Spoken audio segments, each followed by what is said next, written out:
Macbeth 2015 adaptation starring Michael Fassbender and Marion Cotillard, one of numerous adaptations of the classic Shakespearean tragedy.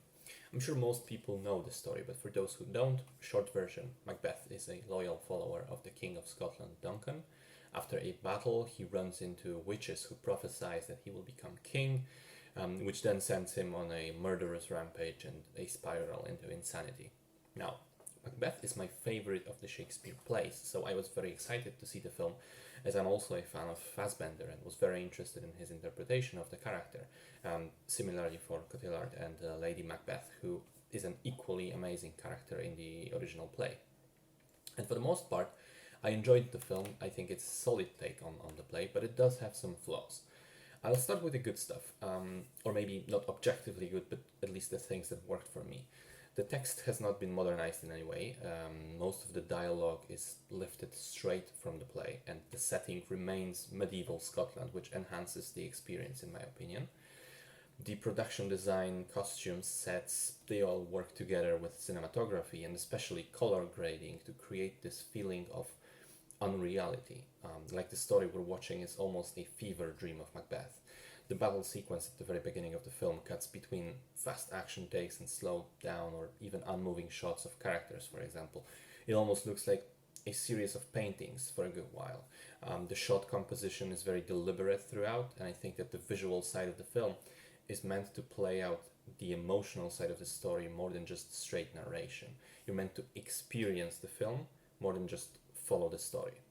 I think Fassbender is great as always. Interesting thing about this guy, by the way, he's undoubtedly an amazing actor that seems to pick terrible projects in recent years. I mean, if you take a look at his films, latest X-Men movies, The Snowman, Alien Covenant, Assassin's Creed, I mean, like, what is up with his agent? Anyway, his acting, as usual, is one of the best parts of the film. The filmmakers went for interpreting Macbeth's madness as a direct result of his war-induced PTSD, and that's made very clear in the movie. And I think, weirdly enough, despite using ghosts and apparitions, it helps ground the story a little bit. It gives us a solid reason why Macbeth went from loyal knight to a murderer in such a short period of time. I also enjoyed the music very much. It relies heavily on strings and reminded me of the soundtrack for the Witcher games, the video games, which, that music is fantastic, so it's praise coming from me.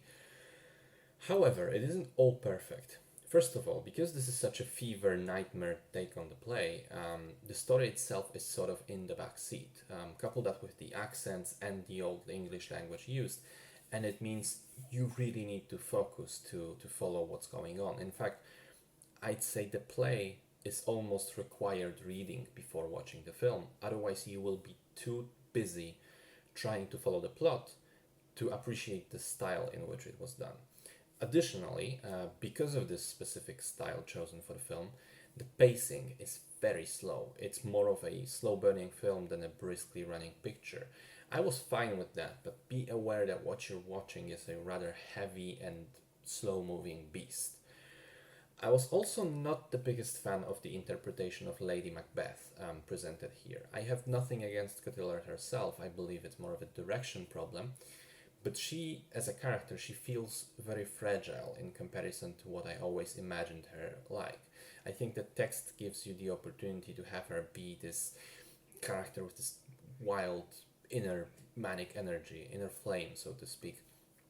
But in this version, I think she was more tame, toned down a little bit. Of course, that may just be me, my opinion, but I felt this aspect was still lackluster. All in all, I think the good still outweighs the bad, and Macbeth manages to be a decent, interesting interpretation that does some new things with the material without straying too far away from the source. So it is a solid blend of classic and modern approach.